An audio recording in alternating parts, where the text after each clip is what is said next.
비룡쌤입니다. 오늘 공이다는 가속도 법칙 개념 강의 시작하도록 하겠습니다. 자, 일단은 저희가 처음에 이 속력과 속도에 대해서 이제 드디어 좀 구분을 짓는 걸 시작을 하는데요. 자, 속력이라는 것은 물체의 빠르기를 나타내는 물리량으로 단위 시간 동안 이동 거리를 나타낸다 해서 이동 거리의 체크를 좀 해주시고요. 그 다음 속도는 운동 방향과 빠르기를 함께 나타낸다. 즉, 운동 방향을 함께 나타내는 물리량으로서 속력과 동일한 뜻이 아니라는 걸 꼭 기억을 잘 해주셔야 됩니다. 그래서 속도의 정의는 단위 시간 동안 변위로 나타낸다라고 나와 있고요. 그래서 그럼 이게 저희가 이제 이동 거리가 무엇이고 변위가 무엇인지를 잘 알고 있어야 됩니다. 그래서 옆에 이렇게 설명이 나와 있죠. 실제로 움직인 거리를 이동 거리라고 하고 변위라고 하는 것은 변할 변자 위치 위자 써서 위치 변화량이다 라는 걸 기억을 해주시면 됩니다. 그래서 처음 위치에서 나중 위치까지 직선 거리와 방향을 나타낸다 이렇게 기억을 해주시면 되겠습니다. 그래서 물체가 한 방향으로 운동하면 변위의 크기와 이동 거리는 같다라고 나와 있는데요. 자, 그럼 이렇게 설명으로만은 변이랑 이동 거리에 대한 구분이 좀 잘 되지 않아서 이렇게 그림을 가져왔습니다. 자, 이렇게 원운동을 하고 있는데 이렇게 한 바퀴 돌아서 제자리에 이렇게 돌아왔습니다. 근데 처음 위치와 나중 위치에 변화가 없는 상황이죠. 자, 이 경우에서는 나중 위치 변위가 0m다 이렇게 표현을 하는 겁니다. 즉, 위치 변화가 존재하지 않는 거죠. 위치 변화가 없을 때 변위는 0이다. 하지만 실제로 움직인 거리는 5m를 움직였기 때문에 이동 거리는 5m다. 이렇게 써주시면 되는 겁니다. 그럼 여기서도 마찬가지죠. 자, 처음 위치가 여기인데 직선으로 달려간 게 아니라 이렇게 방향을 이렇게 바꿔가면서 이동을 했다고 하면 이동한 거리는 5m, 하지만 변위는 3m다. 이런 식으로 변위와 이동 거리의 정의를 정확하게 알고 계셔야 됩니다. 그렇기 때문에 한 방향으로 운동하면 변이 크기와 이동 거리가 같다라고 설명을 하는 거죠. 예를 들어서 이렇게 직선 운동을 했습니다. 여기서부터 여기까지 이렇게 직선 운동을 했어요. 그럼 요 이동 거리가 5m이면 변이도 똑같이 5m가 된다라는 걸 알 수가 있습니다. 그래서 이렇게 설명이 됐고요. 이제 요거는 이제 나중에 역학과 에너지를 할 때 하거나 아니면 고급 물리학 할 때 배우는 내용인데요. 이렇게 빠르기를 나타내는 물리량을 우리가 속력 같은 경우는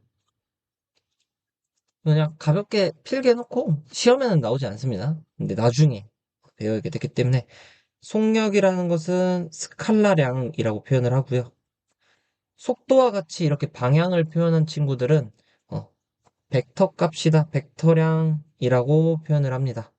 그래서 벡터는 크기와 방향을 모두 포함한 물리량을 벡터량이라고 통틀어서 얘기를 하고요. 스칼라량은 방향을 포함하지 않은 오로지 물리량 크기만 관련된 물리량을 우리가 통틀어서 스칼라량이라고 표현을 합니다. 따라서 속력과 속도의 단위는 뭐 미터 퍼 세크, 킬로미터 퍼 아워 이렇게 되는데 자동차는 보통 킬로미터 퍼 아워를 사용을 하죠. 그래서 속력은 이동거리, 속도는 변위라는 걸 기억을 꼭 해주시면 되겠습니다. 이동거리, 변위. 자, 다음은 이제 가속도에 대해서 저희가 정의를 한번 알아볼 텐데요. 자, 물체의 속도가 시간에 따라 변하는 정도. 요게 중요한 포인트입니다. 시간에 따라 속도가 변한다. 따라서 단위 시간 동안 속도 변화량이 가속도다라고 표현을 하고요. 그래서 가속도는 걸린 시간분의 속도 변화량. 속도 변화기 때문에 처음 속도가 있고 나중 속도가 존재해야 되는 겁니다. 그래서 나중 속도 빼기 처음 속도. 괜찮죠? 자, 다음. A는 T분의 델타 V 이렇게 읽어주시면 됩니다. 그거를 못 읽는 친구들이 있어서 이 친구의 이름이 델타. 어떤 의미를 갖고 있느냐? 변화량이라는 의미를 갖고 있습니다. 변화량이란 뜻입니다. 그래서 읽으면 속도 변화량. 그래서 나중 속도 빼기 처음 속도. 그래서 보면은 단위가 되게 중요해요. 음. 우리가 지금 속도 변화량을 시간으로 나눈 거잖아요. 근데 속도 변화량의 단위가 어찌됐든 미터 퍼 세크가 되는 거고, 그거를 다시 또 세컨드로 나눠주기 때문에, 어, 결국 이 A라는 가속도의 단위는 세컨드 제곱 미터 이렇게 되는 겁니다. 그래서 단위가 미터 퍼 세크 제곱이라고 읽어주시면 돼요. 자, 이때 가속도도 지금 속도가 벡터 값이잖아요. 속도가 아까 벡터라고 했었죠. 속도가 이렇게 벡터 값이라고 했었죠. 그래서 가속도도 방향을 포함하는 물리량이고요. 방향을 포함하는 물리량입니다. 따라서 얘도 벡터 값입니다. 얘도 벡터량이라고 할 수가 있습니다. 자, 그럼 그럼 이 가속도의 방향은 어떤 방향이냐? 속도 변화의 방향과 같다. 이 부분이 되게 중요합니다. 속도 변화량의 방향. 이 부분이 되게 중요한 내용입니다. 자, 속도와 가속도 방향이 같을 때 속도의 크기가 증가한다. 자, 봅시다. 처음에 V의 속도로 달리고 있었어요. 킥보드를 타고. 그러다가 점점 2V, 3V 속도가 증가하고 있는 걸 볼 수가 있죠. 플러스 V만큼 증가하고 2V에서 3V로 또 플러스 V만큼 증가하고 있죠. 이것이 속도 변화량이 되는 것이고 속도 변화가 현재 오른쪽으로 진행되기 때문에 속도가 점점 빨라지는 거죠. 그래서 이때 가속도의 방향은 오른쪽이다라고 표현을 하는 겁니다. 속도의 방향이 이쪽으로 더 증가하고 있기 때문에. 그래서 애초에 달리고 있던 방향이 오른쪽이죠. 음. 애초에 킥보드를 타고 달리던 방향이 오른쪽이고 가속도 방향도 오른쪽인데 이렇게 두 방향이 같을 때는 속도의 크기가 증가한다 라고 생각을 해주시면 되고요. 자, 요 경우 봅시다. 처음에 3V를 속도로 달리고 있는데 점차 2V, V 이런 식으로 속도가 줄어드는 걸 볼 수가 있죠. 그래서 이 경우에서는 3V에서 2V까지 속도 변화량이 마이너스 V, 2V에서 V까지 또 마이너스 V만큼 속도가 줄게 되었고 이때 처음에 시작하는 3V의 속도를 플러스라 보는 거기 때문에 이렇게 마이너스 부호를 붙였다는 건 속도 변화가 왼쪽으로 작용을 한다는 것이고 따라서 가속도의 방향도 왼쪽으로 간다. 그럼 요거를 또 정리를 해보면 속도가 감소한다라는 것은 가속도의 방향과 속도 방향이 반대다라는 걸 기억을 꼭 해주셔야 됩니다. 자, 과학에서는 플러스 마이너스가 크기가 아니고요. 방향을 의미한다라는 걸 기억을 해주십시오. 자, 여기 나와 있죠. 처음 위치에서는 한쪽 방향을 플러스로 정하면 반대쪽 방향은 마이너스. 이거는 크기의 비교가 아니라 그냥 방향에 대한 부호다라는 걸 기억을 꼭 해주셔야 됩니다. 자, 다음은 이제 가속도 운동인데요. 가속도라는 것 자체가 속도 변화를 의미하기 때문에 시간에 따른 속도 변화를 의미하기 때문에 가속도 운동이라고 하는 것은 속도가 변하는 운동이다라는 걸 기억을 꼭 해주십시오. 자, 그럼 여기서도 한번 가속도를 한번 구해봅시다. 자, 기차가 40m/s의 속력으로 달리다가 4초 뒤에 60m/s 속력이 되었습니다. 자, 이때 속도 변화는 델타 V는 나중 속도 빼기 처음 속도에서 20이 되는 거고요. 그 다음에 걸린 시간을 나눠줘야 되기 때문에 4분의 20 해서 5m/s 제곱의 가속도를 가지고 있다. 이렇게 판단을 해주시면 됩니다. 자, 이렇게 기차가 쭉 달리다가 이렇게 멈출 때도 있죠. 그래서 60m/s의 속력으로 달리다가 20m/s의 속력으로 이렇게 줄어들게 되었죠.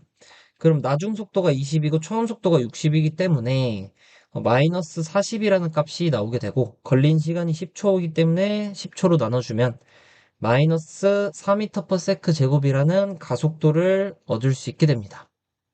이해가 되셨나요?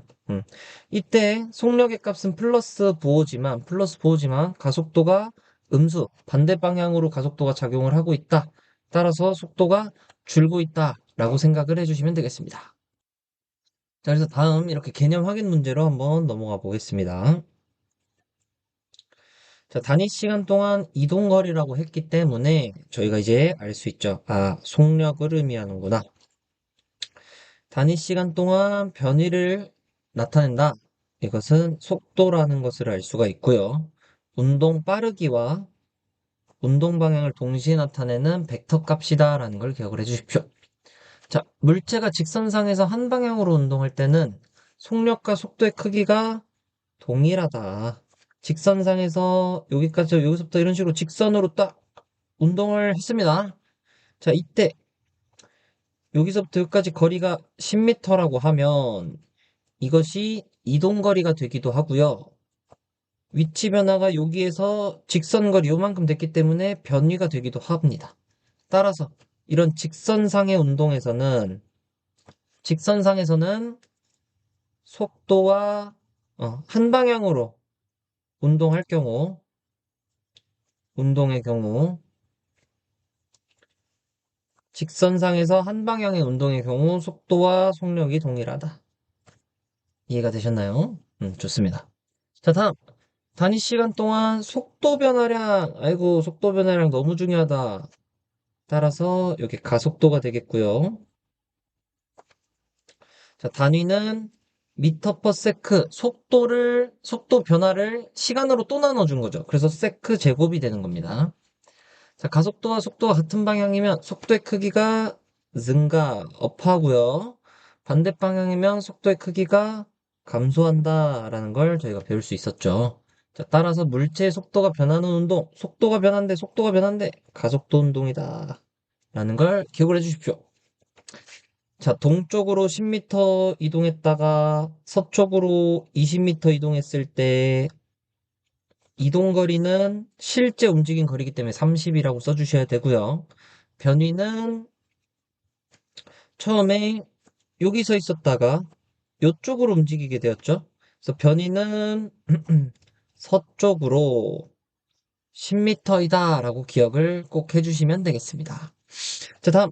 물체가 10초 동안 직선상에서 동쪽으로 100m 이동했을 때, 자, 물체가 10초 동안 동쪽으로 100m 이동했을 때, 속력은 이동거리가 100m이기 때문에 10분의 100 해주면 10m/s가 나오겠죠. 자, 다음 세 번째. 5m/s 일정한 속력으로 10초 동안 운동하면 총 이동 거리는 땡땡이다. 이렇게 돼 있는데요. 자, 5m/s 속력이래요. 근데 10초 동안 움직였습니다.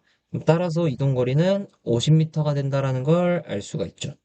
그래서 거속시 문제들이 이런 식으로 자연스럽게 나오기 때문에 판단을 잘 해주시면 되고요. 이 5m/s라는 것 자체가 세컨드 5m 이렇게 생각을 해주시면 초 나눠주면 이렇게 미터만 남는다. 이렇게 생각을 해주셔도 되죠. 이거 너무 쉬우니까, 그죠? 자, 다음 2번. 가속도는 단위 시간 동안 속도 변화량이다. 그래서 직선상에서 운동하는 물체의 속도와 가속도 방향이 같을 때에는 속도의 크기가 증가하고 감소한다. 방향이 반대일 땐 감소한다. 너무 쉽죠? 자, A 구간과 B 구간의 가속도를 쓰시오라고 되어 있습니다.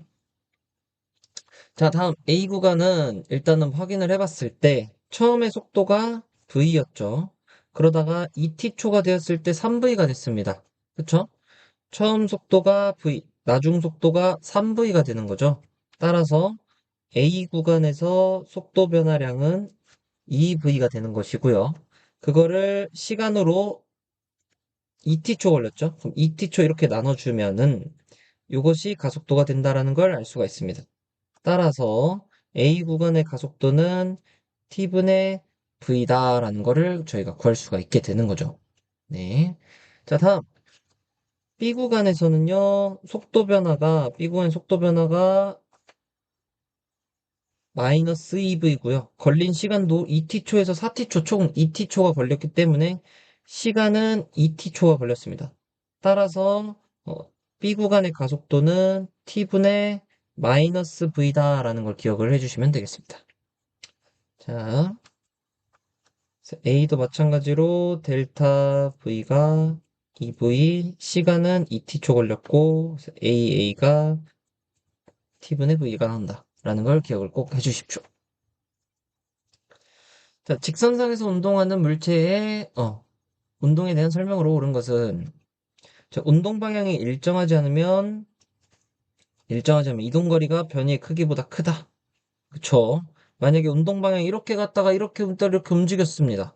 자, 그러면 이때 이동한 거리는 이 파란색 선의 거리가 되는 거고요. 이때 변위의 거리는 이 점으로부터 요 점까지의 직선거리가 되기 때문에 이동거리가 훨씬 크다라는 걸 알 수가 있습니다. 좋습니다. 자, 다음. 가속도가 일정하면 속도가 변하지 않는다. 이렇게 되어 있는데요. 자, 가속도가 일정하다라는 건 속도 변화량이 시간에 따른 속도 변화량이 계속 유지된다. 그럼 속도 변화가 존재한다라는 뜻이기 때문에 속도가 변한다라고 고쳐주셔야 되겠죠. 자, 다음. 속도와 가속도의 부호가 모두 마이너스이면 물체의 운동 방향이 변하지 않는다. 이렇게 되어 있는데요. 자, 속도의 부호가 마이너스래요. 그럼 마이너스를 왼쪽이라고 한번 정해 봅시다. 이쪽으로 가는데 속도가 이렇게 가는데 가속도가 이쪽 왼쪽으로 작용을 하면 지금 방향이 동일하죠. 속도와 가속도의 방향이 동일하기 때문에 계속 가속해서 속도가 증가하게 되겠죠.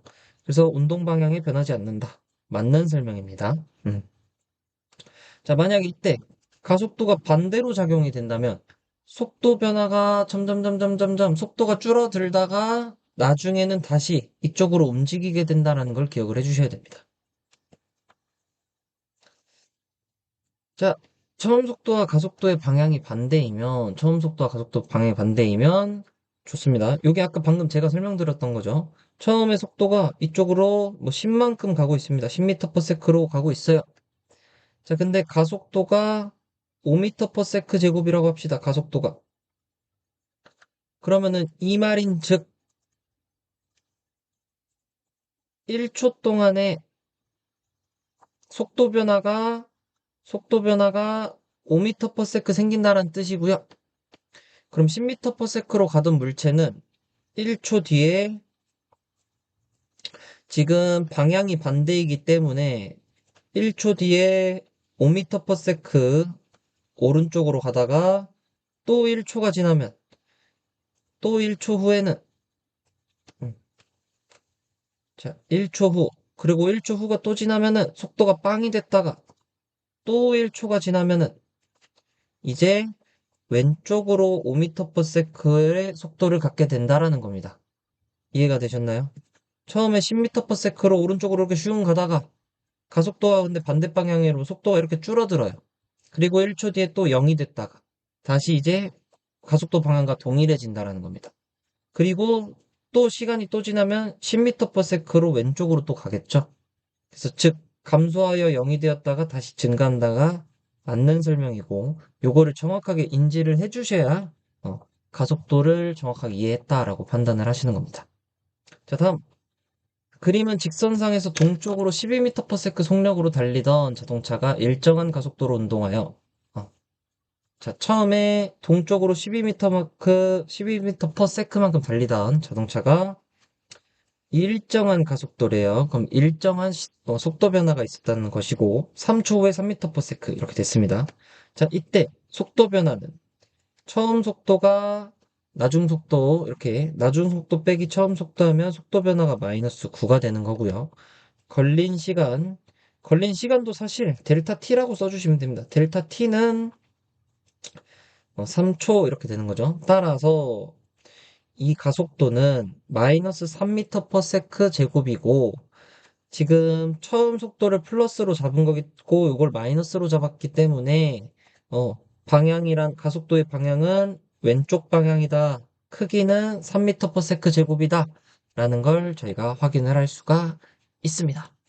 자, 이렇게 개념 확인 문제 마무리했고요. 자, 다음은 관성 법칙을 한번 배워보도록 하겠습니다. 자, 관성이라고 하는 것은 물체가 현재 운동 상태를 그대로 유지하려는 성질을 관성이라고 한다. 이렇게 기억을 해주시면 되겠습니다. 운동 상태를 그대로 유지하려는 성질을 우리가 관성이라고 한다. 그래서 정지 상태 친구는 계속 정지해 있으려고 하고, 운동하는 물체는 운동 상태를 유지하려고 한다라는 걸 기억을 해주시면 되고요. 이때 등속도 운동을 한다라는 포인트를 기억해 주시면 됩니다. 자, 버스가 이렇게 가고 있었어요. 그러다가 가고 있던 게 아니군요. 버스가 이렇게 갑자기 출발하면 멈춰있던 내가 갑자기 이렇게 뒤로 넘어지려고 하는데 나는 원래 있던 자리에 계속 정지해 있으려고 하는 이런 관성 때문에 갑자기 이렇게 뒤로 넘어지는 현상이 발생을 한다라는 겁니다. 자, 요것도 마찬가지죠. 이렇게 달리다가 돌부리에 발이 이제 걸려서 넘어지는 상황인데요. 자, 이때 발은 딱 멈추려고 하는데 사람의 몸은 계속 앞으로 나아가려고 하기 때문에 저희가 이렇게 돌부리 걸려서 넘어지는 거다라는 거고. 자, 그래서 이게 관성입니다. 관성. 음. 다음, 관성의 크기라는 것은 질량이 클수록 관성이 크다, 질량이 클수록 관성이 크다. 즉, 질량이 클수록 운동 상태를 변화시키기 어렵다라는 건데요. 예를 들어, 미끄럼틀에서 강호동이 이렇게 내려오는 겁니다. 강호동. 그리고 미끄럼틀에서는, 어떤 미끄럼틀에서는, 어, 3살짜리 아기가 이렇게 내려오는 거예요. 강호동이 내려오는 걸 이렇게 멈추게 하기가 너무 힘들겠죠? 근데 아기같이 가벼운 물체나 사람들은 그냥 이렇게 툭 하면 받을 수가 있다라는 거죠. 즉, 질량이 클수록 이 운동 상태를 변화시키는 게 어렵다. 요 포인트가 되게 중요하고요. 자, 그래서 우리가 이 뉴턴 형님께서 뉴턴 운동 제1법칙으로 관성법칙, 물체에 작용하는 알자임이 0이면 정지해 있던 물체는 계속 정지해 있고 운동하던 물체는 계속 등속도 운동을 한다 라고 나와 있습니다. 그래서 여기서 중요한 포인트는 알자 힘이 0이면 즉 합력이 빵이면 정지해 있던 친구는 계속 정지, 운동하던 물체는 계속 등속도 운동을 한다라는 건데요. 자, 여기서 요 말이 되게 중요합니다. 자, 정지 상태와 등속도 운동은 과연 같은 내용일까? 중요합니다. 자, 물체가 등속도 운동할 때 물체와 같은 속도로 운동하는 관찰자가 물체를 관찰하면 물체는 정지하에 있는 것처럼 보인다. 예를 들어서 차를 둘이 다 같이 타고 있는데 같은 속도로 이렇게 움직이는 겁니다. 그럼 서로가 멈춰 있다고 생각을 한다. 이런 내용인데요. 자, 반대로 정지해 있는 물체를 등속도 운동하는 관찰자가 관찰하면 물체가 반대 방향으로 등속도 운동을 하는 것처럼 보인다. 즉, 정지 상태와 등속도 운동은 관찰자와 물체의 상대적 운동에 따라 다르게 보이는 뿐 같은 운동 상태다. 정지랑 운동 상태랑 똑같다라는데 이게 도대체 무슨 말인가요? 천둥 소리. 자, 여기서 중요한 포인트는 정지 상태와 등속도 운동이 같은 상태다라는 걸 인지하는 게 되게 중요한데요. 자, 그래서 관찰자 물체의 상대적 운동에 따라 다르게 보일 뿐 같은 운동 상태다. 이거를 꼭 기억을 해주시면. 예를 들어 우리가 차를 타고 가고 있을 때 바깥 풍경을 보면 마치 우리는 가만히 있고 풍경이 이렇게 뒤로 가는 것처럼 보이는 경우를 우리가 느낄 수가 있잖아요. 그래서 어, 우리가 어디서 관찰하느냐에 따라서 어디서 관찰하느냐에 따라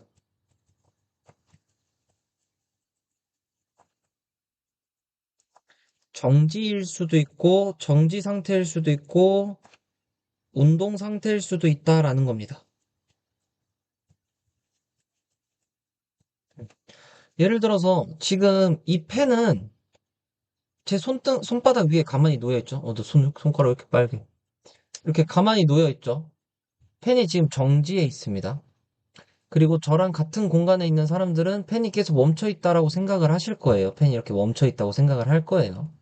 자, 근데 지구 밖에서 보는 사람은 이 펜이 나랑 같이 이렇게 자전하는 것처럼. 자, 지구 안에서 내가 이렇게 펜을 들고 이렇게 서 있었어. 룰루 이렇게 펜을 들고 서 있었어. 근데 내가 생각할 때는 펜이 이렇게 가만히 멈춰 있는 거라 생각한단 말이야. 근데 지구 밖에서 보는 사람은 지구가 회전을 하기 때문에 펜이 이렇게 돌아가는 것처럼 보인다. 즉, 우리가 정지 상태라고 하는 건 어디서 관찰하냐에 따라서 달라지기 때문에 사실 같은 운동 상태랑 다름이 없다라고 기억을 꼭 해주시면 되겠습니다.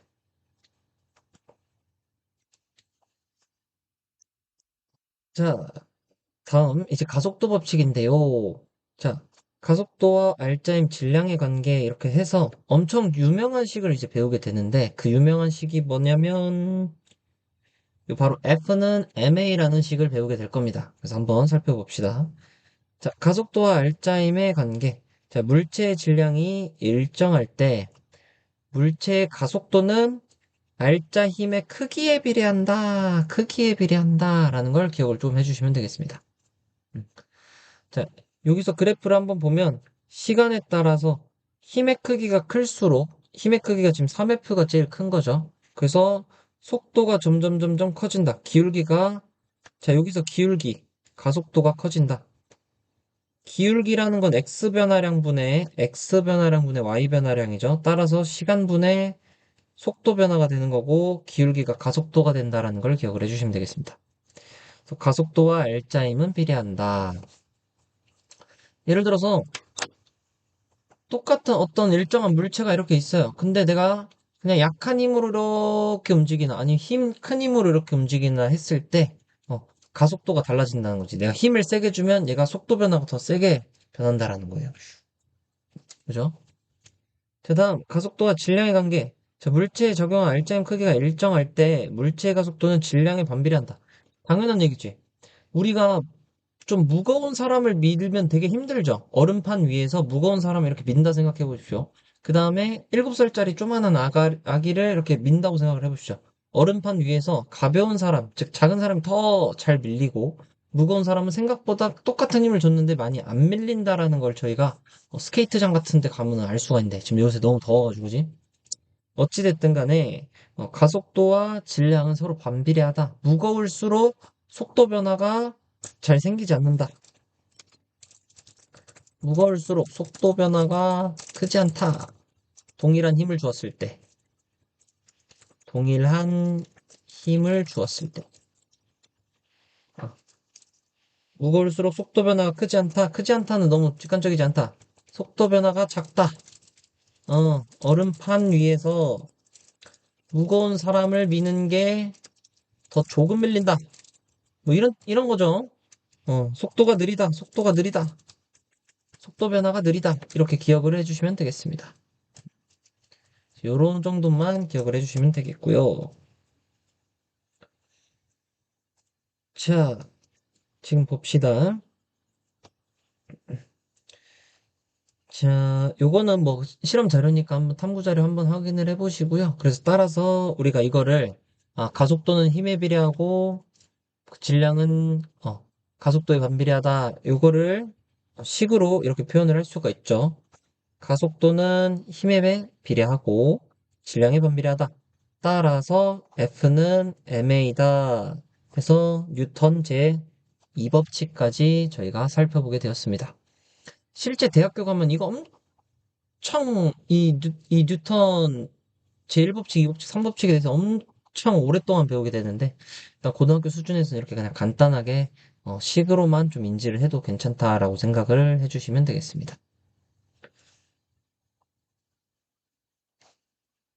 네, 이제 요 내용은 이제 공사단원의 운동량 배울 때 다룰 내용이라서 일단 그냥 가볍게 읽어주시면 되고요. 자, 이때 여기서 운동 방정식의 적용. 자, 물체에 적용하는 힘을 모두 찾는다. 문제를 풀 때 쓰는 방법입니다. 그리고 한 물체 여러 힘이 작용할 때는 알짜힘을 구한다. 알짜힘은 합력이라고 했습니다. 모든 힘을 합쳐서 하나의 힘처럼 되는 것처럼 보이는 것. 자, 물체 작용한 힘과 질량을 대입하여 가속도를 구한다. 자, 여기서 힘과 질량을 대입하면 가속도. 요 식에서부터 올 수가 있는 거죠. 자, 다음 물체의 가속도로 속도 변화와 위치 변화를 분석한다. 이 내용을 직접 문제를 한번 봅시다. 자, 마찰이 없는 수평면에 놓인 질량이 2kg짜리라고 되어 있네요. 물체 오른쪽으로 20N의 힘을 작용할 때 다음 순서대로 물체 운동을 분석할 수 있다. 자, 첫 번째, 물체에 적용하는 힘을 모두 찾는다. 자, 이 물체 무게가 있기 때문에 밑에 방향으로 중력을 받고 그리고 여기서 수직항력을 받쳐주고 있죠. 제가 01단원의 이 수직항력이 무엇인지 설명을 해놨으니까 영상 한번 참고해 보시고요. 따라서 중력과 수직항력이 작용을 하는데 이 두 힘의 크기가 똑같고 방향이 반대이기 때문에 얘네들은 마치 알짜임이 빵인 것처럼 작용을 합니다. 자, 중력과 수직항력은 빵이다. 왜? 물체의 힘의 크기가 같고 방향이 정반대이기 때문입니다. 좀 같이 되다. 자, 합력이 빵이다라는 말은 힘의 크기가 동일하고요. 방향이 반대이기 때문에 힘의 합력이 0이 나오는 겁니다. 자, 이때 20N의 힘으로 오른쪽으로 작용을 한다고 했었죠. 오른쪽으로 20N을 작용을 했기 때문에 지금 얘 같은 경우가 곧 알짜 힘이 된다라는 걸 기억을 해주시면 되고요. 자, 이때 2kg짜리가 20N의 힘을 받았고 우리가 배운 식은 F는 ma이기 때문에 20N의 힘을 2kg짜리가 가속도 a만큼 받았으므로 이 가속도의 크기는 10m/s 제곱이다라는 걸 알 수가 있습니다. 따라서 이 물질 속도는 1초마다 10m/s씩 증가한다 라는 내용이 되겠죠. 자, 요렇게가 이제 문제 푸는 때 적용하는 것까지 같이 해봤고요. 자, 비법 특강까지 하고 마무리하도록 하겠습니다.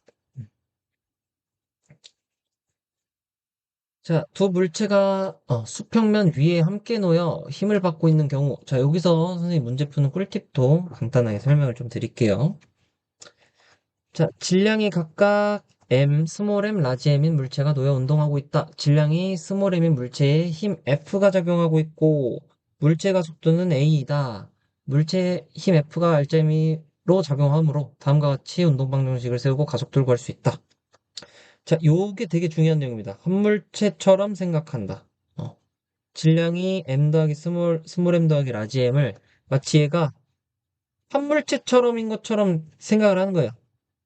얘를 그냥 한 물체가 있는 것처럼 생각을 하면, 요런 식을 저희가 쓸 수 있다라는 겁니다.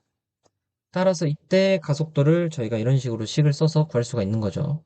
그래서 이 식을 외우지 마십시오. 이걸 외우면 되는 게 아니고, 그냥 오로지 우리는 뭐만 알고 있으면 된다? F는 MA식만 기억하고 있으면 된다.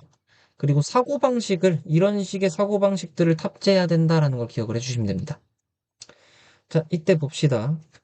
자, 여기서 질량 3kg, 2kg짜리 물체가 놓여 있고 10N의 힘이 작용한다. AB의 가속도 크기를 구하시오라고 되어 있는데요. 자, 얘네가 A가 어차피 A의 가속도나 B의 가속도나 똑같아요. 얘네들이 같이 끌려서 가고 있는 거기 때문에. 그래서 마치 얘네들을 한 물체처럼 생각을 해주면 F는 10이고요. MA에서 이 M을 얘네가 한 물체처럼인 걸로 보면 되니까 5kg짜리 이렇게 5kg짜리라고 생각을 해주시고 가속도 A 값을 구하면 A는 2m/s 제곱이다라는 걸 알 수가 있습니다. 자, 다음 A에 작용하는 알짜임의 크기는 몇 뉴턴인지 구하시오. 자, 요렇게 들어가는 것. 요렇게 들어가는 것. 자, 지금 여기에서는 우리가 어떤 사고방식을 사용을 했냐면요. 한 물체처럼 잘 나오나? 한 물체로 생각하는 사고방식으로 풀었다면 요 두 녀석 같은 경우는요, 어, 이 각각의 물체로 분리해서 생각으로 다시 돌아와야 됩니다. 이런 문구가 나왔을 때 각각의 물체로 분리해서 생각을 해줘야 되는 거고요. 자, 그럼 요거는 이제 어떻게 생각을 하면 되냐면, 지금 A라는 녀석은 3kg짜리고요. 가속도가 2m/s 제곱으로 지금 가속도를 받고 있습니다.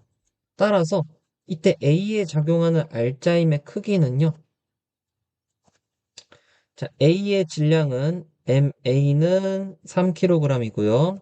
가속도는 2m/s 제곱 받고 있죠. 그럼 이때 A가 받고 있는 알짜 힘 FA는 6N이 된다라는 걸 기억을 해주셔야 됩니다. 하나의 물체로 다시 분리해서 생각을 해줘야 돼요. 그럼 B에 작용하는 알짜 힘은 2kg짜리고요. B에 작용한 알짜임은 2kg짜리고요. 가속도는 똑같이 2m/s 제곱이죠. 따라서 FB는 4N이다. 라는 걸 기억을 해주시면 되고. 자, 여기서 신기한 점. 전체 알짜임이 10N이었죠. 전체 알짜임이 10N이었는데 A에는 6N의 힘이 전해지고 B에는 4N의 힘이 전해진다는 걸 확인을 할 수가 있습니다. 자, 이게 보이면 질량이 3대 2죠. 알짜임도 3대 2로 나눠져서 들어갔다. 이렇게 두 물체가 밀릴 때 이 전체 힘은 이 질량의 비대로 나눠져 들어간다라고 기억을 해주시면 되겠습니다. 자, 두 번째 문제인데요. 자, 이렇게 도르래 끌려 있을 때 이제 장력이 들어가는 거잖아요. 장력 들어가는 문제에서 확인을 같이 잘 해주시면 될 텐데요. 자, 여기 내용은 한번 읽어보시고 문제풀이 제가 하는 걸 한번 보여드리도록 할게요. 자, 그림과 같이 2kg, 3kg짜리, 자, 모든 힘을 표현하는 게 되게 중요하다고 했었죠. 따라서 지금 중력가 속도가 10m/s 제곱이기 때문에 A가 받는 중력은 2kg 곱하기 10m/s 제곱해서 20N의 중력이 작용을 하고 B에는 30N의 중력이 작용한다라는 걸 알 수가 있습니다. 자, 그러면은 이쪽으로 20N 땡기고 이쪽으로 30N 땡기는 효과를 볼 수 있기 때문에 도르래는 이쪽 방향으로 굴러간다라는 걸 알 수가 있겠죠. 자, 그래서 A, B의 무게가 곧 이 중력의 값이기 때문에 그래서 각각 20N, A는 20N, B는 30N이라는 걸 기억을 해주시면 됩니다. 자, 이때 A, B에 대한 운동 방정식을 세우고 가속도 A와 줄 장력 T를 구하시오. 자, 장력을 구하라고 하는 문제들은요, 한 물체로 각각의 물체로 분리해서 생각해 줘야 됩니다. 분리. 장력이 나오면 각각의 물체로 분리해서 운동 방정식을 세워줘야 된다. 이거 꼭 기억해 주십시오. 각각의 물체로 분리해서 운동 방정식을 세워주십시오.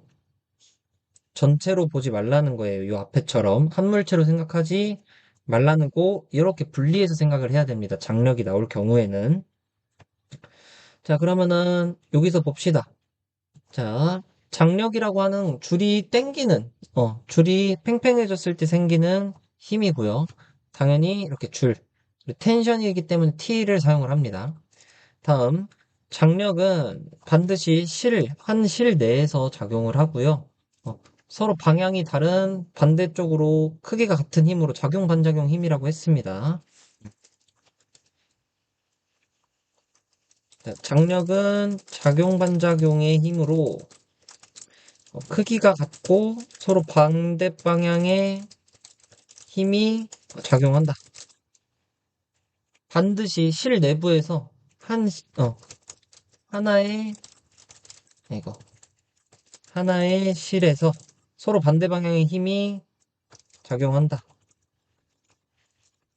크기가 같고, 어,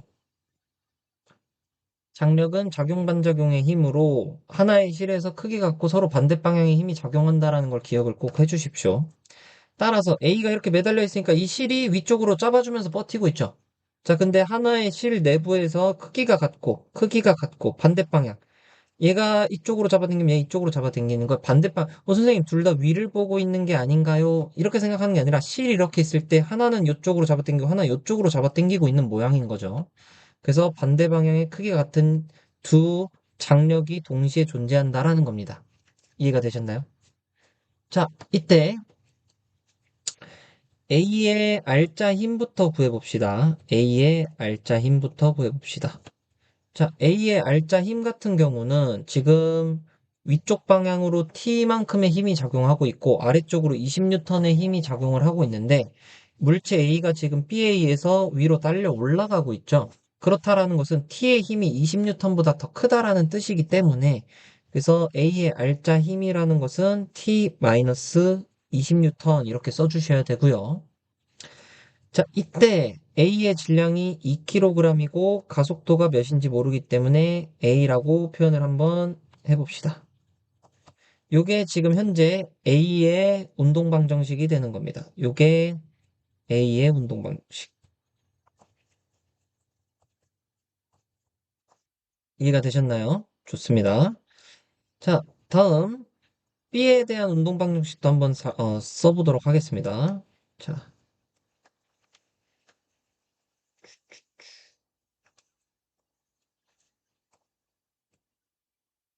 이게 너무 크다, 그죠?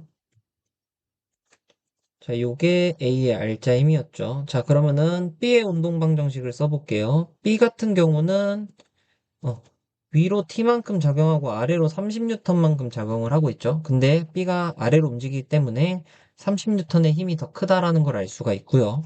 자, 크기가 더 큰데 방향이 다르기 때문에 두 힘을 빼주셔야 되겠죠. 그래서 요것이 B의, 아이고, 너무 두껍네. 이게 B의 알짜임이 되겠고요. B에 작용하는 알짜임. 이렇게 쓰는 게 낫겠다. B에 작용하는 알짜임.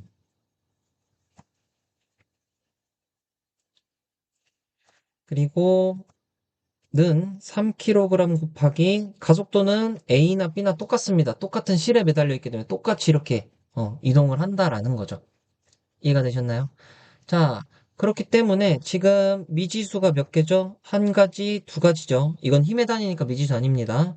그래서 미지수가 한 개, 두 개이기 때문에 한 개, 두 개이기 때문에 두식을 연립하면 이런 식으로 A 값과 T 값을 구할 수가 있다라는 거죠. 근데 여러분들은 애초에 운동방정식과 이 알짜임을 찾는 거를 좀 잘 못하는 경우가 있다. 그래서 이런 식으로 좀 힘을 표현을 하실 수가 있어야 됩니다. 괜찮나요? 그래서 요 포인트도 한번 같이 가보도록 할게요. 음.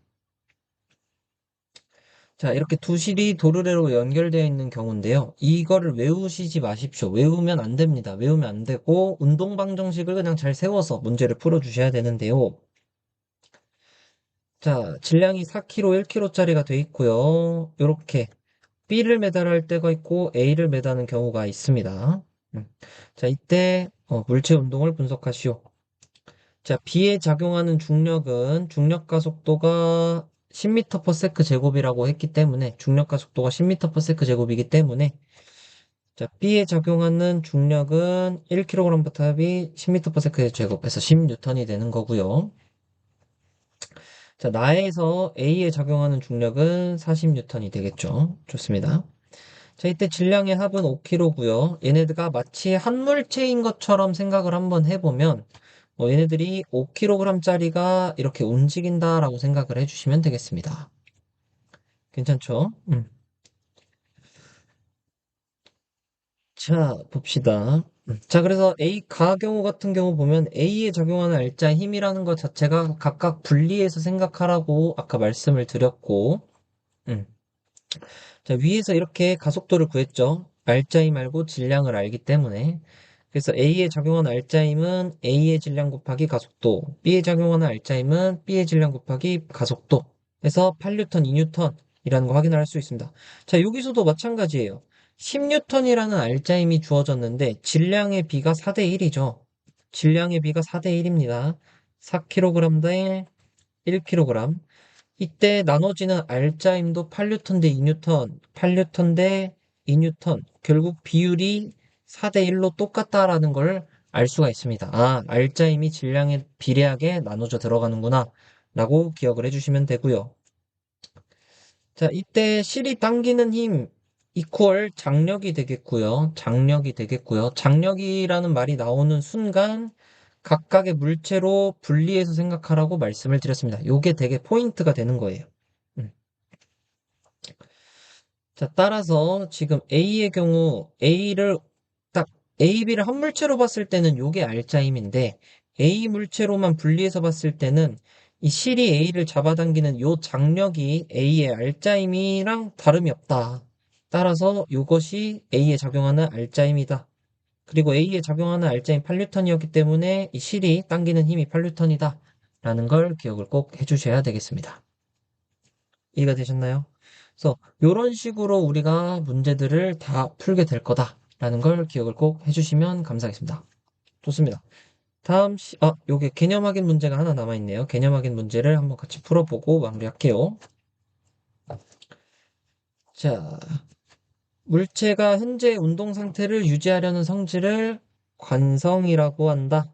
그래서 운동 제1법칙은 관성법칙이 되겠고요.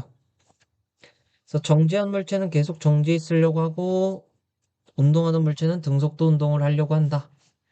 자, 물체의 질량이 일정할 때 물체의 가속도의 크기는 물체에 적용하는 알짜임 크기. 자, 가속도와 알짜임은 비례한다라는 걸 기억을 해주시고요. 자, 가속도 크기는 질량에 반비례한다. 무거운 친구일수록 밀기가 힘들죠? 가속도가 안 생기는 거예요. 그죠? 자, 다음 뉴턴 운동 제2법칙, 가속도 법칙이고요. 매우 중요하죠. 안 중요한 거 없지만.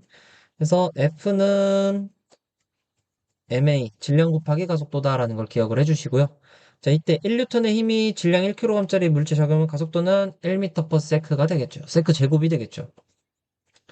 자, 다음 물체가 원래 운동 상태를 계속 유지하려는 성질을 관성이라고 하고요. 관성의 크기는 질량이 클수록 크다. 어, 관성의 크기는 물체의 질량이 클수록 크다라는 걸 이게 전기가 잠깐 끊겼네요. 물체의 질량이 클수록 크다라는 걸 기억을 꼭 해주시면 되겠습니다. 자, 다음. 자, 가속도 크기가 큰 순서대로 나열을 하라고 되어 있네요. 자, 근데 이때 보면은 알짜 힘이 다 다르다라는 거를 알 수가 있습니다. 그쵸? 근데 우리 이거 식 다 쓸 수 있죠? F는 ma라는 식을 쓰면 되기 때문에 A의 가속도, 그래서 여기다 쓸게요. A는 M분의 F다라고 쓸 수가 있고요.